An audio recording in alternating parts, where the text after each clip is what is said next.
ಹಾಸನ ಜಿಲ್ಲೆಯಲ್ಲಿ ಇಂದು ಜಿಲ್ಲಾ ಮಟ್ಟದ ಜನಸ್ಪಂದನ ಕಾರ್ಯಕ್ರಮವನ್ನು ನಾವು ಬೇಲೂರು ತಾಲೂಕಿನಲ್ಲಿ ಹಮ್ಮಿಕೊಂಡಿದ್ದೇವೆ. ಪ್ರತಿಯೊಂದು ತಾಲೂಕಿನಲ್ಲೂ ಕೂಡ ಸರದಿ ಆಧಾರದ ಮೇಲೆ ಜಿಲ್ಲಾ ಮಟ್ಟದ ಜನಸ್ಪಂದನೆಯನ್ನು ಮಾಡಿ ಅಲ್ಲಿ ಆದಷ್ಟು ಜನಗಳ ಸಮಸ್ಯೆಗಳಿಗೆ ಅರ್ಥ ಮಾಡಿಕೊಳ್ಬೇಕು. ಮೊದಲು ಕೆಲವು ಎಲ್ಲ ಸಮಸ್ಯೆಗೆ ನಾವು ಸ್ಪಾಟಲ್ಲಿ ಪರಿಹಾರ ಕೊಡೋಕ್ಕೆ ಆಗೋದಿಲ್ಲ, ಆದರೆ ಕನಿಷ್ಠ ಅರ್ಥ ಮಾಡಿಕೊಂಡ್ರೆ ಜನಗಳದ್ದು ಏನು ಪ್ರಾಬ್ಲಮ್ಸ್ ಇದೆ ಅದನ್ನ ಆನಂತರ ಕೂತ್ಕೊಂಡಾದರೂ ನಾವು ಪರಿಹಾರ ಮಾಡ್ಬೋದು ಮತ್ತು ಅಧಿಕಾರಿಗಳಿಗೆ ಸೂಚನೆ ಕೊಡ್ಬೋದು.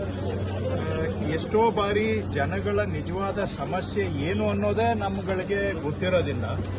ಬರೀ ಆಫೀಸಲ್ಲಿ ಕೂತ್ಕೊಂಡು ನಾವು ರಿವ್ಯೂ ಮೀಟಿಂಗ್ ಮಾಡಿ ಡೈರೆಕ್ಷನ್ ಕೊಟ್ಟರೆ ಅದು ನಾವು ಏನು ತಿಳಿದಿರುತ್ತೆ ಅದ್ರ ಮೇಲೆ ನಾವು ಮಾಡ್ತೀವಿ. ಆದರೆ ಜನಗಳ ಸಮಸ್ಯೆನೇ ನಮಗೆ ಸರಿಯಾಗಿ ತಿಳಿದಿಲ್ಲ ಅಂತ ಹೇಳಿದ್ರೆ ಸಮಸ್ಯೆ ಪರಿಹಾರ ಮಾಡಲಿಕ್ಕೆ ಆಗೋದಿಲ್ಲ.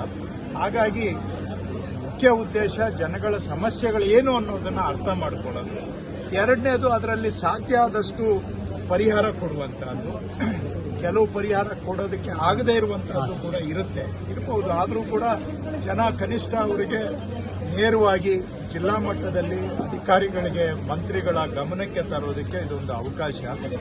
ನಾವು ಆಫೀಸಲ್ಲಿ ಕೂತು ಏನೇ ಕೆಲಸ ಮಾಡಿದರೂ ಕೂಡ ಎಲ್ಲಿವರೆಗೂ ನೇರವಾಗಿ ಮುಕ್ತವಾಗಿ ಜನಗಳಿಗೆ ಬಂದು ಅವ್ರ ಸಮಸ್ಯೆ ಹೇಳ್ಕೊಳ್ಳೋದಕ್ಕೆ ಅವಕಾಶ ಕೊಡೋದಿಲ್ಲ, ಅಲ್ಲಿವರೆಗೂ ಬಹುಶಃ ನಾವು ಸಕ್ರಿಯವಾಗಿ ಕೆಲಸ ಮಾಡಲಿಕ್ಕೆ ಆಗೋದಿಲ್ಲ.